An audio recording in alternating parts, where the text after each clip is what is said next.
मुंबई पुणे द्रुतगती महामार्गावर वाहतूक कोंडी झाली आहे। पावसामुळे फास्टॅग स्कॅन होण्यात आता अडथळा निर्माण होतोय।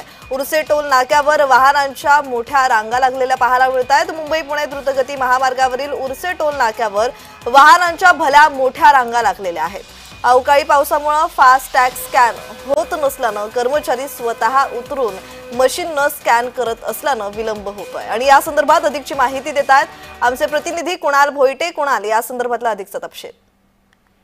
प्रज्ञा, मोठ्या प्रमाणात जे चाकरमाने आहेत ते नेहमीच या द्रुतगती मार्गावरती प्रवास करताना आपल्याला पाहायला मिळतात। मात्र फास्टॅगची जी सोय आता करण्यात आलेली आहे, जेणेकरून टोल नाक्यावरती गर्दी होऊ नये किंवा लवकरात लवकर स्कॅन होऊन वाहनं पुढे जावीत, यासाठी फास्टॅगची सुविधा करण्यात आलेली आहे। मात्र पावसामुळे हे फास्टॅग जे आहे ते स्कॅन होत नाहीये, त्यामुळे कर्मचाऱ्यांना स्वतः ते स्कॅन करावे लागत आहेत। त्यामुळे मोठ्या प्रमाणात वाहतूक कोंडी जी आहे ती त्या ठिकाणी झालेली पाहायला मिळते। वाहनांच्या मोठ्या रांगा या ठिकाणी झालेल्या आहेत, त्यामुळे मुंबईकडे येणारी जी वाहतूक आहे ती त्या ठिकाणी ठप्प झालेली पाहायला मिळते।